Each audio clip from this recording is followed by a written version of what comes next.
Welcome back. Now, as we come to the end of the year 2020, which has been a very difficult year, both globally and right here locally in Kenya, we decided that for this specific episode on Punchline, that we're going to focus on the Jubilee government's scorecard, which brings us to tonight's explainer, pardon me, that says the hits and misses Uhuru's scorecard. Let's begin. Now, in matters of infrastructure, no president in the history of Kenya has done more than Uhuru Kenyatta. And this is not just a sweeping statement. It's a fact. Across all forms of infrastructure, from roads to rail to ports to power generation, no president can compare. But the question is why? Why make a whole country look like one big construction site? What's Uhuru's endgame? That's a question that we ask. But before we tell you why, we ask you to consider these facts. First, Uhuru has built an average of 1,000 kilometers of road since the year 2013. In fact, in the 7 years he's been president, Uhuru has built nearly 5 times the kilometers of tarmacked road every year than all 3 of his predecessors and the colonialists combined. In 50 years, Jomo Kenyatta, Daniel Moi and Mwai Kibaki in total built 11,200 kilometers on average. Now, this means they did 224 kilometers every year. 78 years before independence, the colonizers built 1,800 kilometers of road. That translates to a measly 23 kilometers of road every year. On rail, President Kenyatta has just beaten his predecessors. He's equalized the colonizers. None of his predecessors built rail. All depended on the colonizers' 1,000-kilometer lunatic express for about 50 years.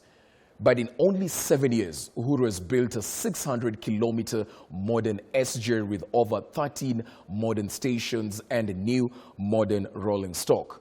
In addition to this, he has refurbished old railway lines and systems. The 157-kilometer Nairobi commuter railway system was redone. New ticketing systems, new railway stations, new diesel trains. Old routes that didn't or hadn't been plied for 30 years were restarted. The Nairobi-Nanyuki 240-kilometer line and the Naivasha-Kisumu 216-kilometer line. This brings the number of total amount of rail built and refurbished in just to 1,200 kilometers.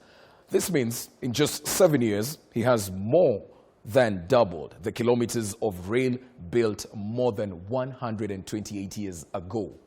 Let's get to the ports. He has in 7 years almost completed Lamu Port, which is the anchor project of Vision 2030 and fully financed by the Exchequer.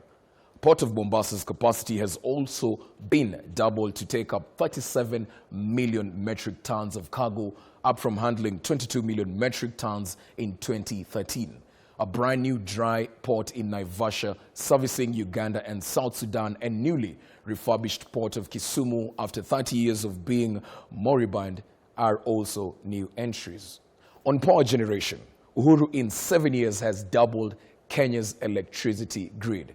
Now, in 2013, Kenya had a total national power grid of 1,200 megawatts. As of this year, Kenya's power grid is 2,651 megawatts. And we didn't need to build hydro dams to double it. Uhuru fixed it with renewable energy. Wind, solar, and geothermal now provides about 80% of Kenya's energy needs.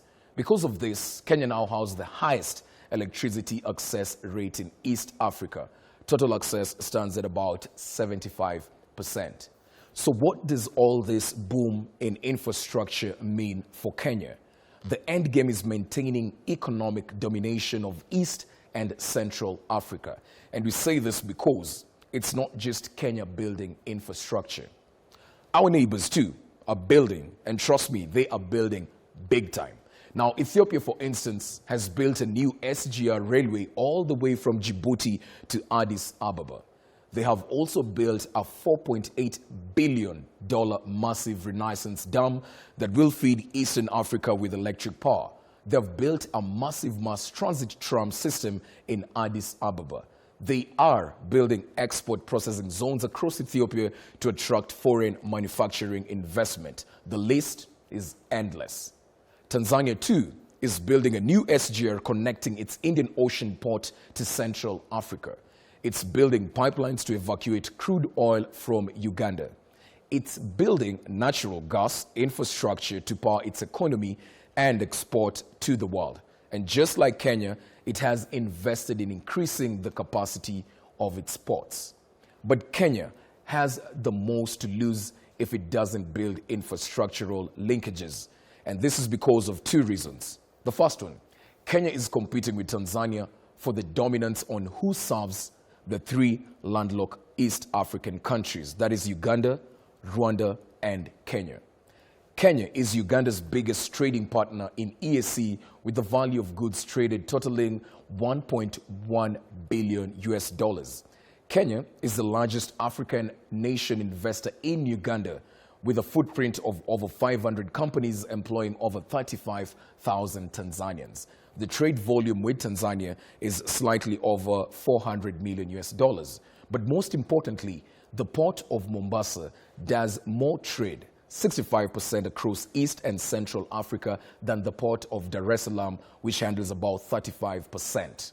This dominance by the port of Mombasa, however, is threatened by the proposed Bagamoyo port project. If Tanzania builds Bagamoyo, it would be Africa's largest port, hence threatening Mombasa's dominance. But for now, Bagamoyo is a pipe dream. And lastly, two, Kenya offers Ethiopia a perfect plan B for a trade corridor within the Lapset corridor and Lamu port. And this is because landlocked Ethiopia is wholly reliant on Djibouti for its cargo. In fact, 90% of all the cargo passing through the port of Djibouti is Ethiopia bound. This means just like Uganda has the port of Dar es Salaam as an alternative, Ethiopia too will have the port of Lamu as an alternative. Currently, the Djibouti-Addis route operates only 4 days a week. By the way, Kenya does 14 cargo trains a day. Djibouti is also expensive. It is the most expensive country in Africa.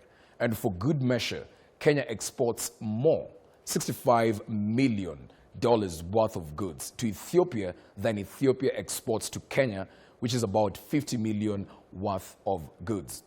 In summation, we will ask 4 questions.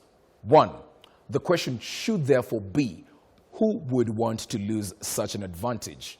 Secondly, would Kenyans have forgiven Uhuru if Ethiopia and Tanzania overtook Kenya? 3, would our forefathers have forgiven Uhuru if Ethiopia and Tanzania built infrastructure and Uhuru did not? And lastly, what is wrong with being on the top anyway?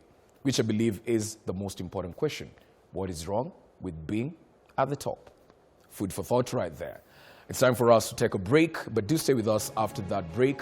I'll be coming back with the studio guests to discuss the milestones of this government of ours.